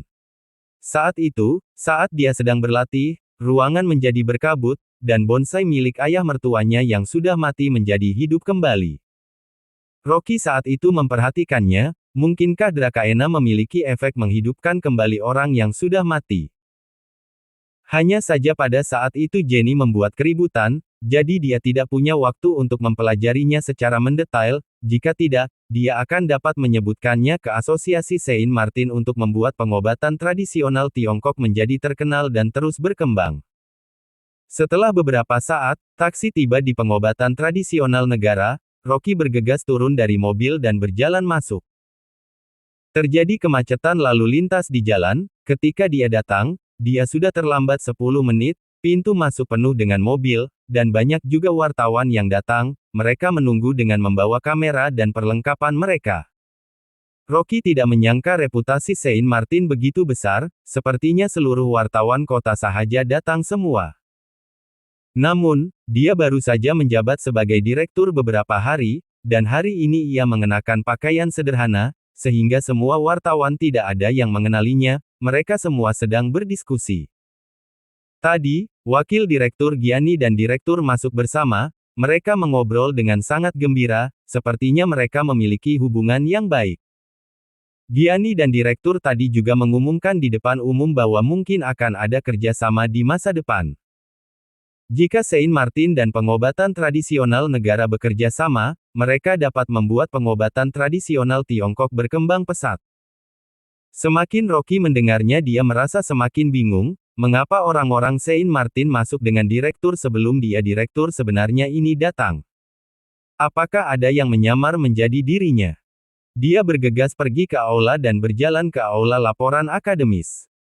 Ruang aula sudah penuh dengan orang. Ada belasan orang asing yang duduk di barisan depan, semuanya memakai jas putih, yang sepertinya pakar dari Saint Martin.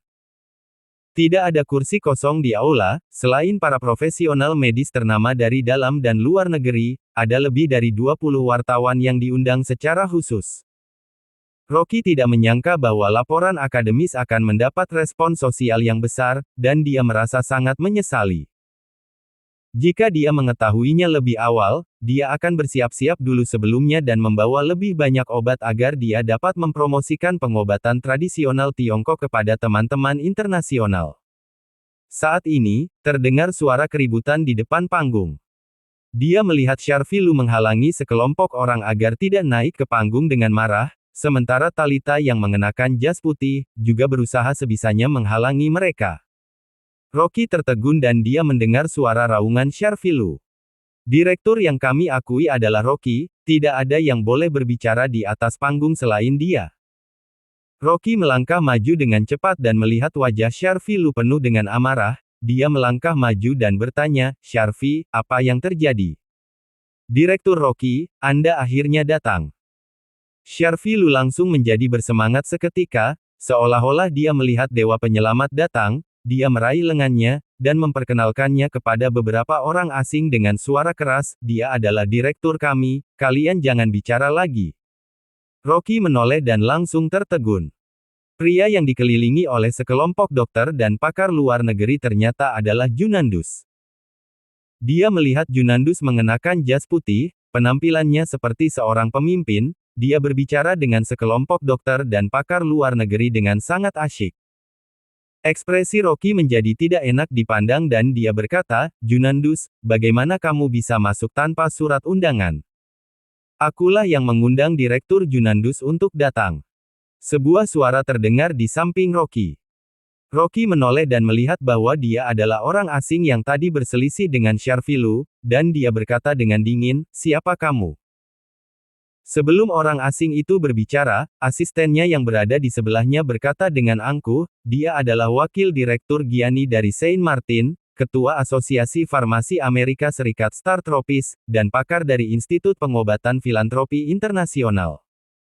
Sekarang kami meminta Direktur Junandus untuk naik ke panggung dan memberikan laporan, tolong minggir." "Direktur Junandus." Rocky terkejut lagi dan mengerutkan kening dengan erat. "Kak Rocky."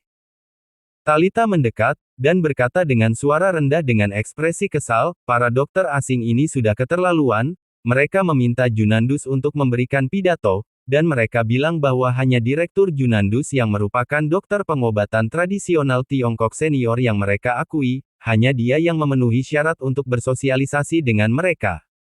Talita tidak berani mengatakan kalimat terakhir. Perkataan asli asisten orang itu adalah, "Siapa Direktur Rocky?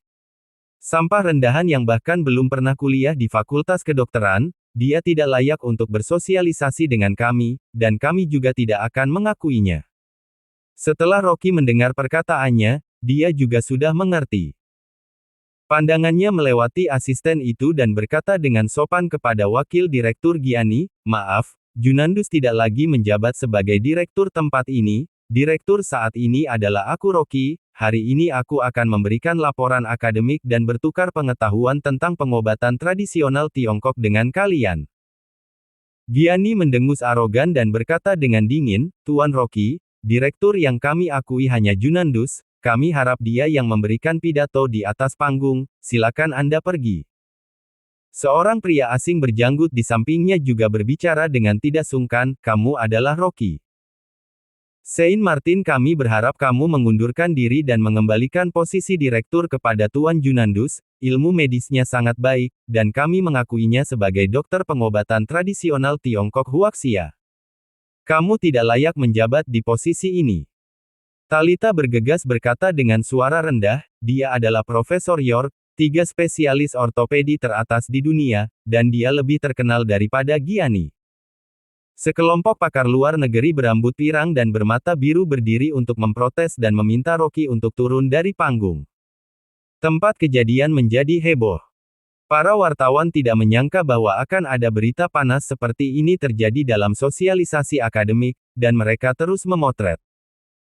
Junandus terlihat malu-malu, dia tidak bisa menahan perasaan bangganya, dia berkata kepada Rocky sambil menyeringai, "Tuan Rocky, aku benar-benar minta maaf, aku juga tidak bermaksud merebut posisi Anda. Tapi sekarang Saint Martin dan semua pakar luar negeri terus merekomendasikanku sebagai direktur, aku sangat tidak bisa menolak kebaikan mereka, bisakah Anda mendengarkan pidatoku di bawah panggung?" "Aku mendukung Direktur Junandus." Gianni berkata dengan tanpa ragu, "Tuan Rocky, silakan Anda keluar." Puluhan pakar dan profesor luar negeri juga berteriak, "Dokter rendahan, tinggalkan pengobatan tradisional negara. Kami tidak ingin bersosialisasi dengan sampah yang bahkan belum pernah kuliah di Fakultas Kedokteran." Membiarkan Rocky naik ke panggung untuk berpidato, merupakan penghinaan bagi kami. Terdengar suara ejekan di mana-mana, itu bercampur dengan hinaan dalam berbagai bahasa. Talita sangat cemas hingga lingkaran matanya memerah, dan dia membantah dengan suara keras, "Semuanya harap tenang, kehebatan pengobatan tradisional Tiongkok. Direktur Rocky tidak ada duanya, jangan dengarkan orang lain sembarangan bicara. Sharfi Lu dan beberapa anggota pengobatan tradisional negara juga berusaha untuk menjelaskan. Tetapi sayangnya, suara sekelompok pakar luar negeri terlalu keras, mereka berpendapat sama, mereka dengan tegas menentang Rocky naik ke atas panggung, jadi suara penjelasan mereka yang lemah tenggelam dalam suara penghinaan. Rocky melirik Junandus sejenak, wajahnya penuh dengan ekspresi bangga, dan dia tampak sangat licik. Dia menarik napas dan berteriak dengan suara dingin, semuanya harap tenang. Sekarang aku adalah direktur pengobatan tradisional negara, dan aku tidak akan pernah membiarkan orang lain mengganggu ketertiban pengobatan tradisional negara, karena Anda semua ingin mendengar pidato Junandus, maka silakan kalian pergi ke tempat lain bersamanya. Gianni mendengus, berbalik dan berjalan pergi. Sekelompok pakar luar negeri juga meninggalkan Rocky, mereka berjalan keluar aula satu demi satu. Tiba-tiba, ruang aula yang tadi penuh menjadi setengah kosong. Ekspresi Sharfi Lu sedikit berubah, dia melangkah maju dan berkata, Direktur Rocky, kamu tidak boleh mengusir mereka, itu akan berdampak negatif pada pengobatan tradisional negara, dan akan ada opini publik yang negatif secara internasional. Talita pun berkata dengan cemas, Kak Rocky, jika demikian, wartawan akan menulis hal-hal konyol dan menjelek-jelekkanmu. Junandus berjalan di paling belakang, mendengar percakapan mereka, dia berbalik dan berkata dengan mengejek, Rocky, apakah kamu benar-benar berpikir setelah kamu menjadi pemimpin, kamu bisa melakukan semua hal sesukamu? Aku beritahu kamu, jangan pikir kamu bisa menang dariku hanya karena kamu bisa beberapa keterampilan medis, kemampuanmu jauh tidak sebanding denganku. Bab 428. Fakta sebenarnya. Tepat ketika sekelompok pakar asing keluar dari ruang aula sambil memakinya. Rocky tiba-tiba berkata dengan suara keras, Wakil Direktur Gianni, bagaimana dengan ginjal Anda? Selama 8 bulan 10 hari, tanpa berhubungan seks dengan istri Anda, apakah istri Anda benar-benar tidak memiliki pendapat? Tubuh Gianni berhenti, dia berbalik dengan marah dan berteriak, Rocky, harap kamu bisa berbicara dengan lebih sopan. Sharfi Lu juga terkejut, dia bergegas meminta maaf kepada Gianni, Wakil Direktur Gianni, maaf.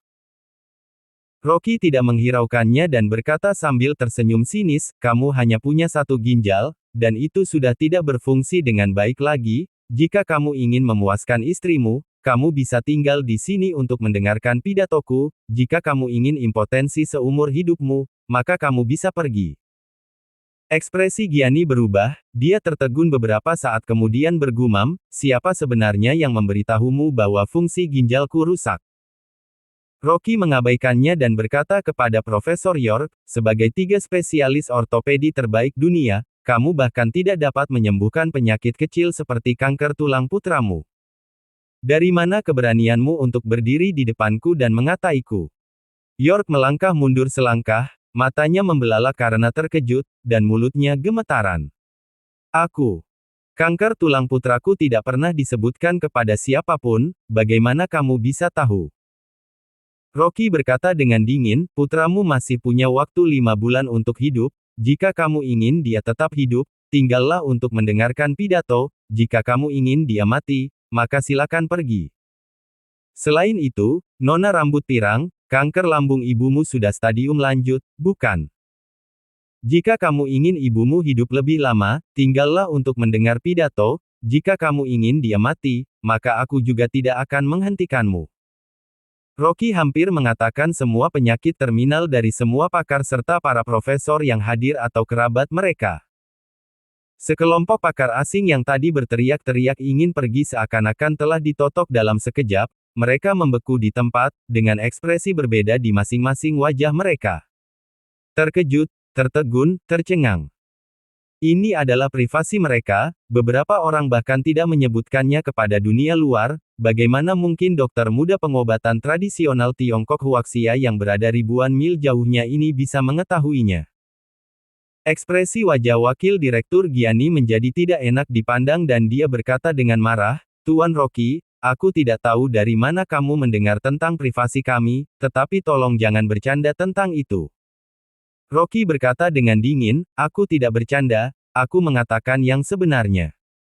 Jika kamu keluar dari aula ini, kamu tidak akan pernah sembuh seumur hidupmu. Selain itu, begitu kamu pergi, pengobatan tradisional negara tidak akan pernah bekerja sama denganmu lagi, bahkan jika nanti kamu berlutut dan memohon kepadaku, itu juga mustahil. Junandus berkata dengan marah, Rocky, jangan menakut-nakuti orang. Dari mana kamu mengetahui privasi para pakar ini, benar-benar tidak tahu malu. Ekspresi Rocky tidak berubah, dan dia berkata sambil tersenyum sinis, Dr. Junandus, kamu bahkan tidak memahami pengetahuan tentang pengobatan tradisional Tiongkok. Pengobatan tradisional Tiongkok memiliki keterampilan yang sudah hilang namanya, melihat aura. Jika kamu bergaul dengan pasien untuk waktu yang lama, kamu juga akan terkena dampak, hanya dengan melihatnya saja aku sudah tahu penyakit kerabat dekatnya. Oh iya, akhir-akhir ini kamu merokok dan minum terus-terusan, pernahkah kamu merasa kadang-kadang bagian paru-parumu sedikit sakit? Jika kamu terus demikian, kanker paru-parumu akan bertambah parah dan setengah tahun kemudian kamu akan muntah darah dan meninggal. Melihat aura, adalah teknik medis tingkat lanjut dalam Nine Grand Heavenly Scriptures, tidak hanya Junandus yang tidak mengetahuinya sedikit pun, bahkan ekspresi Sharvilu juga tampak terkejut. Dia pernah mendengar gurunya menyebut, melihat aura, itu adalah teknik pengobatan tradisional Tiongkok yang telah lama hilang, dan dikatakan bahwa itu diciptakan oleh Kaisar Huang, tidak disangka Rocky bisa memiliki keahlian ini.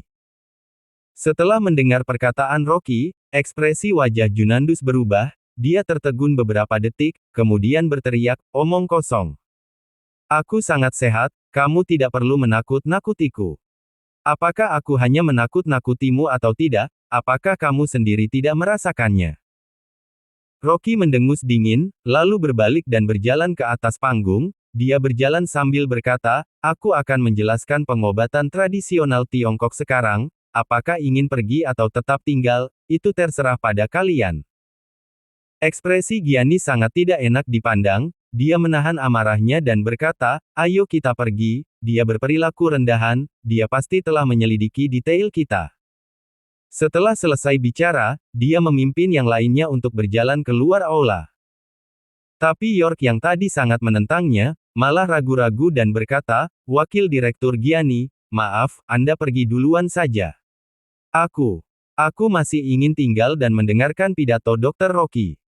York tidak berani meremehkan masalah yang terkait dengan kehidupan putranya. Begitu dia selesai bicara, dokter wanita berambut pirang itu juga ragu-ragu dan berkata, aku juga ingin tetap tinggal dan mendengarkan pidato Dr. Rocky.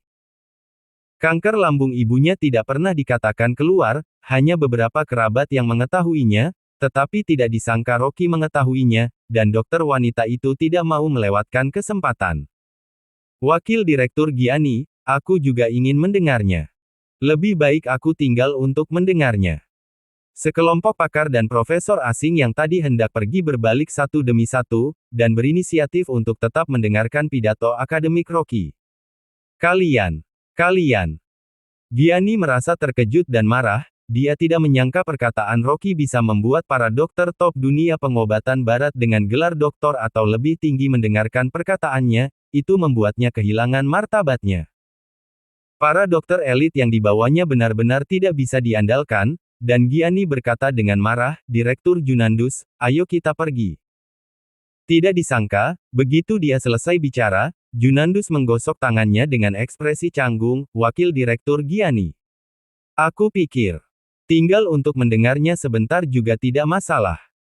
Dia paling takut mati, dia juga pernah melihat Rocky menyelamatkan Tuan Besar Jiang, dia tahu bahwa keterampilan medis Rocky hebat, dia sekarang merasa sangat panik. Akhir-akhir ini, dia tidak menghindari merokok dan minum, paru-parunya terkadang memang terasa sedikit sakit, ekspresi Junandus berubah karena ketakutan, dia takut yang dikatakan Rocky itu benar, dia benar-benar menderita kanker paru-paru. Gianni tidak menyangka Junandus juga ingin tetap tinggal, dia tidak bisa berbicara untuk waktu yang lama. Wakil Direktur Gianni, aku ke sana dulu. Junandus terlihat sangat malu, dia bergegas mencari alasan untuk pergi. Rocky yang berdiri di atas panggung, telah menyiapkan diri untuk memberikan pidato, dia mengangkat bahu dan berkata dengan mikrofon, "Wakil Direktur Giani, semua orangmu ada di sini, jika kamu ingin kembali ke hotel sendirian, apakah perlu aku mengatur mobil untuk mengantarmu?" Giani mendengus marah, dia kembali ke aula dengan wajah cemberut, dan duduk dengan kasar. Dia ingin melihat bagaimana Rocky akan mendiagnosis dan mengobati penyakit terminal ini. Bahkan dokter top dunia pengobatan barat pun sudah tidak berdaya, apa yang bisa dilakukan anak ingusan seperti dia. Sorotan lampu menyinari Rocky, dia berdiri di atas panggung dengan santai, punggungnya lurus, dan ekspresinya sangat tenang. Sekelompok besar wartawan mengarahkan kamera ke arahnya. Rocky bahkan tidak membutuhkan draft pidato, dia dengan tenang berbicara dengan mikrofon dan mulai berbicara tanpa henti. Dia pertama-tama memperkenalkan secara singkat asal-usul dan sejarah pengobatan tradisional Tiongkok, kemudian berbicara tentang bahan obat tradisional Tiongkok, dan akhirnya masuk ke topik akupuntur. Dalam perjalanan ke sini, Rocky sudah memikirkannya dengan baik, di antara semua cara pengobatan tradisional Tiongkok, hanya akupuntur yang paling efektif, dan akupuntur sangat misterius di mata dokter luar negeri. Jarum perak kecil ternyata bisa menyembuhkan penyakit, banyak pakar pengobatan luar negeri yang tidak menyukai pengobatan tradisional Tiongkok paling banyak mengkritik masalah akupuntur. Rocky berbicara dengan sangat lancar di atas panggung, dan saat memperkenalkan akupuntur, dia juga menyebutkan beberapa kasus khusus. Sekelompok pakar luar negeri yang masih ragu padanya sekarang mendengarkannya dengan sangat saksama. Meskipun Giani tampak marah, tetapi ia harus akui bahwa pengetahuan Rocky dalam pengobatan tradisional Tiongkok memang sangat dalam. Sekarang aku akan mendemonstrasikan akupuntur. Setelah Rocky selesai bicara, dia memberi isyarat kepada Talita untuk membawakan maneken plastik untuk mendemonstrasikan jarum perak menusuk titik akupuntur langsung di tempat kejadian. Pada saat ini, Junandus terbatuk sejenak, dia mengedipkan mata pada Profesor York di sampingnya, dan membisikkan beberapa kata dengan suara rendah. Profesor York sedikit mengangguk, dia berdiri dan berkata dengan keras, "Dr. Rocky, pidato Anda sungguh luar biasa, karena Anda telah memperkenalkan akupuntur dengan begitu baik, itu akan lebih meyakinkan jika mendemonstrasikannya pada makhluk hidup." Rocky berhenti, dia berdiri di atas panggung dan bertanya dengan datar, "Profesor York, Anda ingin bagaimana aku mendemonstrasikannya?" Perkataan ini sesuai dengan keinginan York, dia mencibir dan memerintahkan asistennya untuk memindahkan sangkar besi persegi yang ditutupi kain hitam ke atas panggung. Bab 429. Akal bulus Junandus. Begitu kain hitam itu diangkat, terdengar suara penonton tersentak.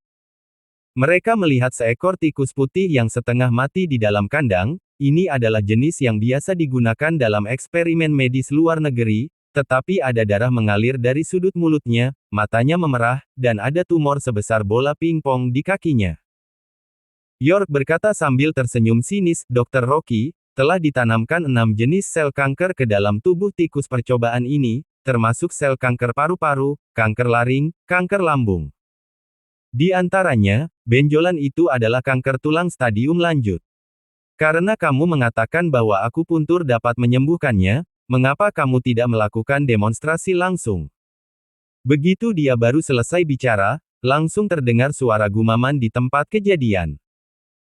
Bahkan Sharfilu juga tidak bisa menahan diri berkata dengan suara dalam, "Profesor York, kamu ini terlalu menyulitkan orang. 6 jenis kanker bercampur, bahkan tim pakar kalian pun tidak bisa menyembuhkannya, bukan?" York mengangkat bahu, "Kami memang tidak memiliki cara untuk menyembuhkannya, tetapi bukankah Dr. Rocky tadi mengatakan bahwa ada cara untuk menyembuhkannya? Apakah dia hanya membual saja? Jika tidak dapat menyembuhkannya, dia harus membungkuk dan meminta maaf kepada kami. Selain itu dia juga harus mengakui kepada dunia bahwa pengobatan tradisional Tiongkok sangat buruk, dokter pengobatan tradisional Tiongkok semuanya pembohong." Perkataannya segera menimbulkan kemarahan dan omelan semua dokter pengobatan tradisional Tiongkok yang hadir. Seminar yang tampaknya merupakan sosialisasi akademis ini sebenarnya adalah untuk membuktikan bahwa pengobatan barat lebih baik daripada pengobatan tradisional Tiongkok. Ini sama saja dengan melakukan penghinaan terhadap pengobatan tradisional Tiongkok. Ekspresi York tampak provokatif. Kenapa, Dr. Rocky? Apakah kamu takut atau kamu tidak mampu melakukannya? Aku pikir kamu benar-benar seorang pembohong. Tikus ini awalnya adalah barang eksperimen yang mereka bawa. Sebelum menghadiri seminar, Junandus mengusulkan mereka untuk membawanya, sehingga bisa digunakan untuk membuktikan bahwa Rocky adalah dokter gadungan. Talita berseru, akupuntur tikus dan tubuh manusia pada dasarnya berbeda, kalian ini jelas-jelas sengaja mempersulit orang. Kami adalah dokter, baik manusia maupun hewan, di mata kami mereka memiliki kehidupan. Jika Rocky tidak dapat menyembuhkannya, dia harus berlutut dan mengakui bahwa dokter pengobatan tradisional Tiongkok adalah pembohong, dan mengembalikan status direktur kepada Junandus. York sangat tidak masuk akal dan sombong, itu membuat para dokter pengobatan tradisional Tiongkok langsung marah, dan semua dokter luar negeri juga berpihak pada York, mereka menuduh Rocky adalah seorang pembohong. Tempat kejadian menjadi heboh, pengobatan tradisional Tiongkok dan pengobatan barat terbagi menjadi dua kelompok, mereka terus berdebat dan bahkan mulai saling memaki. Bahkan para wartawan dalam dan luar negeri pun terbagi menjadi dua kelompok, dan mereka mulai bertengkar. Junandus diam-diam merasa senang, ini adalah rencananya, dengan demikian, Rocky pasti akan kehilangan reputasinya. Ketika kedua belah pihak saling memaki, bahkan saling melempar botol air mineral, Rocky malah tidak mengatakan sepatah kata pun, dia mengambil jarum perak, dan dengan cepat menusukkannya ke tikus itu. Dia menusukkan jarumnya dengan kecepatan begitu cepat, bahkan Gianni yang duduk di baris pertama pun tidak bisa melihat gerakannya dengan jelas dan dia meremehkannya. Tikus itu sudah sekarat, jika dia ditusuk dengan begitu banyak jarum, dia pasti akan mati. Kepala York terkena lemparan botol air mineral dan dia menjadi marah, dia menggulung lengan bajunya dan hendak memukul Waratuan Huaxia yang melempar botol air mineral. Semuanya harap tenang, dia sudah sembuh. Suara yang begitu tenang langsung masuk ke telinga semua orang. Tinju York membeku di udara, dan dia menoleh untuk melihat ke atas panggung dengan terkejut. Semua orang yang hadir langsung terdiam, suasananya begitu sunyi bahkan suara jarum terjatuh pun bisa terdengar. Ribuan mata menatap ke atas panggung. Ekspresi Rocky sangat tenang, tetapi ada sedikit keringat di dahinya. Tepat di depannya, tikus putih itu melompat-lompat di dalam kandang, dia penuh energi, dan sama sekali tidak terlihat lesu seperti sebelumnya. Tonjolan di kaki tikus putih juga menghilang tanpa bekas. Bagaimana mungkin? Tiba-tiba Gianni berdiri sambil mengusap matanya dengan kuat. Rocky mengangkat alisnya, kalau begitu kamu bisa datang untuk memverifikasinya sendiri. Aku saja. York tidak mempercayainya sedikit pun, dia naik ke atas panggung, dan memeriksa tikus putih itu dengan cermat. Tetapi semakin dia memeriksanya, tangannya yang memegang kaca pembesar semakin gemetaran, dan dia bergumam. Tidak mungkin. Ini tidak mungkin. Gejala kanker tikus percobaan telah hilang semuanya. Bagaimana mungkin? Tempat kejadian sunyi senyap dan semua orang tercengang. Junandus tertegun sejenak, lalu dia langsung berdiri dan berteriak, kamu pasti memanfaatkan kekacauan tadi untuk menggantinya dengan tikus lain. Rocky berkata dengan datar, kamu bisa melihat kamera pengawas. Tidak, dia tidak diganti. Gianni berkata dengan suara dalam, aku selalu mengawasinya, Dr. Rocky memang menggunakan akupuntur. Tetapi mengobati kanker hanya dengan akupuntur, itu merupakan sebuah keajaiban, pasti ada obat yang menarik di jarum perak itu. Talita berkata dengan marah, tumornya sudah hilang, apa yang ingin kamu lakukan? Ini. Gianni tercengang. Junandus merasa panik seketika, mungkinkah kemampuan medis Rocky begitu luar biasa sehingga dia bahkan bisa menyembuhkan penyakit mematikan seperti ini? Dia mengertakkan gigi, berdiri dan berkata dengan sok tampan, Dr. Rocky, tadi keadaannya kacau, semua orang tidak melihatnya dengan jelas, bisakah kamu melakukan akupuntur lagi di depan kami semua? Talita berseru, Junandus, apa maksudmu? Bukankah sudah ada hasilnya? Bisa. Rocky mengangguk. Junandus mencibir dan berkata, siapa tahu dia telah menaruh sesuatu di jarum, Sekarang kami akan mengambil jarum itu untuk diperiksa, kami juga akan naik ke atas panggung untuk memantau cara dia melakukan pengobatan secara pribadi. Keterlaluan, kalian sama sekali tidak menghormati Direktur Rocky. Sharfilu sudah tidak bisa menahan amarahnya dan langsung memaki mereka. Rocky masih terlihat sangat tenang, dia mengangguk dan berkata, tidak masalah, tetapi aku juga punya permintaan, jika aku bisa menyembuhkannya, semua anggota Saint Martin harus meminta maaf kepada dokter pengobatan tradisional Tiongkok Huaxia kami di depan semua orang. Dan mengakui status pengobatan tradisional Tiongkok di dunia. Ekspresi Gianni menjadi serius, dan dia mengerutkan keningnya dengan erat. Saint Martin memiliki status yang tinggi di dunia medis di seluruh dunia, jika dia mengakui kesalahannya di depan umum, dia akan kehilangan martabatnya.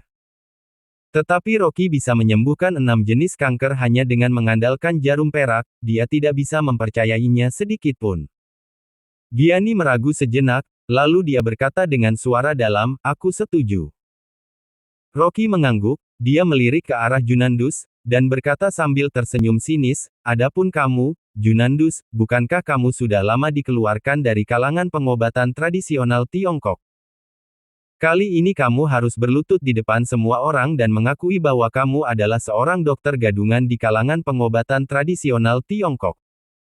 Rocky, besar sekali nyalimu, kamu menyuruhku berlutut lagi. Junandus berkata dengan marah. Talita berkata dengan dingin, Junandus, apa artinya, lagi? Apakah kamu pernah berlutut di depan Direktur Rocky sebelumnya?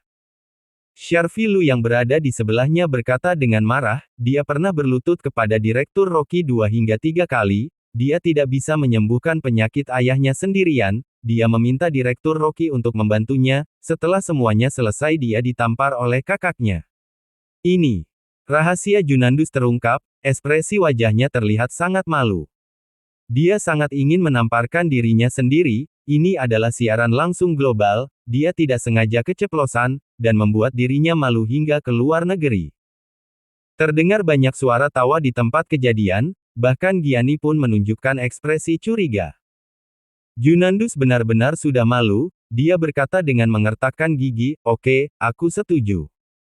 Aku ingin lihat bagaimana kamu menyembuhkannya. Setelah selesai bicara, dia membungkuk dan mengeluarkan kandang dari dasar kursi, dia meraih kelinci di dalamnya, dan melangkah naik ke panggung.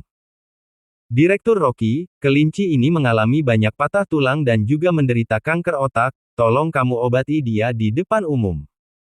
Junandus berjalan menuju panggung sambil memegang kelinci itu, tetapi dia diam-diam mencekik kelinci itu dengan tangannya hingga mati. Bab 430. Energi Sage Drakaena. Saat dia mengantar kelinci itu ke atas panggung, kelinci itu sudah mati. Junandus tersenyum sinis dan berdiri di samping sambil mengamatinya dengan saksama. Kelinci ini adalah senjata terakhirnya, dia tidak hanya menderita kanker otak dan patah tulang, Junandus juga memberi arsenik trioksida pada kelinci ini, bahkan dewa pun tidak akan dapat menyelamatkannya. Tepat ketika Rocky baru menyentuh kelinci putih itu tiba-tiba mengeluarkan darah dari semua inderanya dan tidak bergerak lagi. Kelinci itu sudah mati. Seru Talita. Junandus berpura-pura merasa curiga, tadi semua orang sudah melihatnya, kelinci itu masih hidup, mungkinkah Direktur Rocky tidak bisa menyembuhkannya dan sengaja membunuh kelinci itu untuk melindungi diri? Sharfilu sangat marah, dia langsung meraih kerah bajunya dan berteriak, Junandus, karena keegoisanmu sendiri, kamu bahkan menjebak Direktur Rocky, apakah kamu ingin membuat pengobatan tradisional Tiongkok kita kehilangan martabat di mata dunia? Junandus merasa panik seketika, dia memaksakan diri untuk tenang, Sharfi, lepaskan aku. Rocky itu merasa tidak bisa menanganinya. Kentutmu. Sharfilu menamparnya dan sifat kekerasannya terlihat. Beberapa murid yang dibawanya juga bergegas membantu setelah melihat sang guru mengambil tindakan. Beberapa dokter pengobatan tradisional Tiongkok senior buru-buru melangkah maju untuk menghentikannya. Mengerikan. Dua pakar pengobatan tradisional Tiongkok yang hebat berkelahi, dan mereka berkelahi di depan profesor medis luar negeri, mereka benar-benar tidak tahu harus berkata apa. Rocky tiba-tiba berkata, Sharfi, tidak masalah, aku bisa menyembuhkannya. Perkataannya terdengar keras dan jelas di telinga semua orang. Junandus bangkit dari bawah dengan ekspresi cemberut dan berkata dengan mengejek, "Rocky, jangan suka membual, jika kamu memiliki kemampuan maka sembuhkan dia sekarang." Tidak peduli seberapa hebatnya ilmu medis anak ini, dia juga tidak akan pernah bisa menghidupkan kembali sesuatu yang sudah mati. Kak Rocky. Talita merasa tegang dan merasa itu tidak adil bagi Rocky. Kelinci itu sudah mati lebih dari 5 menit dan tubuhnya juga sudah dingin, bagaimana dia bisa diselamatkan? York memanfaatkan kesempatan itu untuk mencari kesalahan, dia berteriak untuk menyuruh semua profesor dan pakar luar negeri agar naik ke atas panggung, dia juga memanggil semua wartawan untuk naik. Semuanya, perhatikan baik-baik bagaimana dokter pengobatan tradisional Tiongkok Huaxia menyembuhkan kelinci yang sudah mati, hahaha. Banyak wartawan luar negeri juga menunjukkan senyuman ironis dan mengarahkan kamera mereka ke Rocky. Sharfilu juga merasa gugup seketika, tidak peduli seberapa hebatnya pengobatan tradisional Tiongkok, namun bagaimana dia bisa menyembuhkan sesuatu yang sudah mati. Terlebih lagi, tubuh kelinci itu sudah hampir keras. Bukankah ini lelucon? Namun ia tetap menahan diri untuk tidak mengatakan apa-apa, karena dia mengetahui kepribadian Rocky, dia tidak mungkin bercanda tentang hal ini, ia berpikir dalam hati, Rocky seharusnya bisa membedah kelinci untuk membuktikan bahwa kelinci yang dibawa Junandus adalah kelinci yang sudah mati. Beberapa lampu sorot terang menyorot tubuh Rocky, bahkan alisnya juga disorot dengan jelas. Ia dikelilingi oleh profesor dan wartawan luar negeri yang membawa kamera. Junandus mencibir, di bawah pengawasan puluhan mata, Rocky pasti tidak memiliki kesempatan untuk melakukan trik lagi. Kelinci yang sudah mati bisa diselamatkan. Lelucon. Lihat saja bagaimana orang bodoh ini menjelaskannya nanti. Di depan begitu banyak orang, ekspresi Rocky sangat tenang, dia tidak terpengaruh oleh dunia luar sedikitpun. Dia menggunakan jarinya sebagai jarum, dia menotok kelinci itu dengan kecepatan kilat. Energi sage yang diserap dari Drakaena kemarin juga dimasukkan ke tubuh kelinci melalui jarinya. Waktu berlalu sedetik demi sedetik, dan tempat kejadian sunyi senyap. Gianni mengerutkan kening, dia tidak percaya bahwa Rocky dapat menghidupkan kembali kelinci yang sudah mati hanya dengan beberapa totokan. Banyak keringat muncul di dahi Rocky, dan pakaian di tubuhnya juga basah oleh keringat.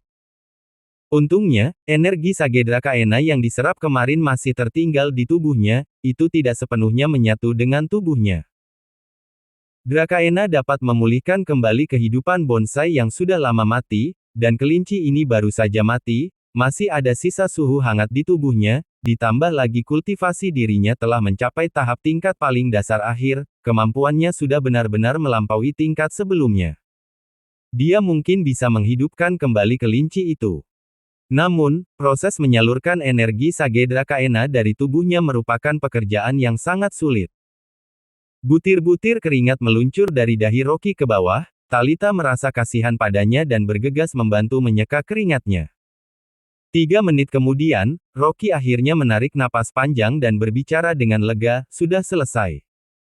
Setelah selesai bicara, dia mengeluarkan salep intermiten dan mengoleskannya ke bagian tulang kelinci yang patah. Melihat Rocky mengoleskan obat berwarna hitam pada kelinci itu, Gianni tidak bisa menahan diri untuk mendengus dingin dan berkata, "Buang-buang waktuku saja. Kamu pikir kami buta, kelinci ini tidak berhasil diselamatkan." Awalnya Junandus masih sedikit gugup, tetapi ketika dia melihat kelinci itu tidak bergerak, dia menghela naas lega dan berkata dengan mengejek, "Rocky, jangan lupa apa yang baru saja kamu katakan, kamu harus memberikan posisi direktur padaku." York menambahkan perkataannya dengan marah, "Kamu juga harus mengakui kepada dunia bahwa dokter pengobatan tradisional Tiongkok adalah pembohong. Adalah sampah. Itu hanya buang-buang waktu saja, dia sudah sia-sia menaruh harapan terakhirnya untuk menyembuhkan putranya pada Rocky. Rocky benar-benar seorang pembohong." Semua orang mencemooh, menggelengkan kepala dan berjalan turun dari panggung. Sharfilu juga mengerutkan kening, dia tidak menyangka Rocky tidak memandang serius hal ini, sekarang pengobatan tradisional negara telah kehilangan reputasinya di mata dunia, takutnya dia masih akan dimintai pertanggungjawaban oleh atasan. Gianni sangat marah hingga dia meninju meja dan berkata dengan kesal, "Rocky, kamu adalah seorang pembohong, kamu ini memandang rendah kehidupan. Kamu ini menjatuhkan nama baik kalangan medis." Kata terakhir masih di mulutnya, dan tiba-tiba bayangan putih muncul dan menerkam wajah Gianni. Ah! Itu langsung menabrak hidung Gianni, dia mimisan, dan dia ditabrak benda itu hingga terjatuh ke belakang. Kelinci itu kabur," seru Talita. Semua orang saling bertatapan, mereka sangat terkejut hingga mereka bahkan lupa membantu Gianni untuk bangkit. Tidak ada yang menyangka bahwa kelinci itu tadi hanya berpura-pura mati, dia melompat dan menunggu kesempatan untuk kabur. Gianni memegang hidungnya yang berdarah, dia terduduk lumpuh di lantai karena syok, dan tercengang untuk waktu yang lama. Kelinci itu merentangkan kakinya dan langsung berlari melintasi kerumunan, dia berlari lebih cepat dari pelari cepat, dan tidak ada tanda-tanda patah tulang sedikitpun. Semua orang heboh, semuanya membungkuk untuk menangkap kelinci itu. Seluruh tubuh York telah membeku, seolah-olah dia telah ditotok, dia tercengang dengan mulut setengah terbuka untuk waktu yang lama. Apakah kelinci itu benar-benar berhasil diselamatkan? Ini membuatnya tidak bisa mempercayainya. Tiba-tiba, York berteriak gembira, dia langsung memeluk Rocky dengan berlinang air mata. "Direktur Rocky, tolong selamatkan putraku. Aku tahu hanya kamu di dunia ini yang bisa menyelamatkan nyawa putraku." Rocky mendorongnya menjauh dengan susah payah, dan berkata dengan datar, "Minta maaf dulu. Aku sudah salah. Aku minta maaf." York berlutut di lantai dengan menangis, dia mengangkat kedua tangannya ke arah Rocky dan berteriak, "Aku sudah salah, pengetahuanku terlalu sedikit, tidak disangka pengobatan tradisional Tiongkok dari negara ini sangat menakjubkan. Sekarang aku mengumumkan kepada dunia bahwa pengobatan tradisional Tiongkok Huaxia tak tertandingi di dunia, dan Direktur Rocky layak diberi gelar dokter hebat di seluruh dunia. Aku bersumpah." Setelah dia selesai bicara, dia langsung menjatuhkan tangannya ke lantai, dan benar-benar memberi penghormatan kuno Huaxia kepada Rocky. Untuk sesaat, semua orang di sekitarnya sepertinya tersadar, dan langsung bergegas menuju Rocky. Gianni tidak mempedulikan mimisan di wajahnya, dia berdiri dan bergegas berjalan ke arah Rocky dengan penuh semangat. Junandus bergegas melangkah maju, "Wakil Direktur Gianni, pria bernama Rocky ini pasti sudah memainkan trik kelinci itu. Aku mencekik kelinci itu sampai mati dengan tanganku sendiri, aku juga memberinya arsenik trioksida, bagaimana mungkin ia bisa hidup kembali? Sialan. Aku tidak menyangka kamu begitu rendahan dan tidak tahu malu, minggir." Gianni yang selalu sopan, memaki Junandus untuk pertama kalinya, lalu dia langsung mendorongnya menjauh dan pergi ke sisinya.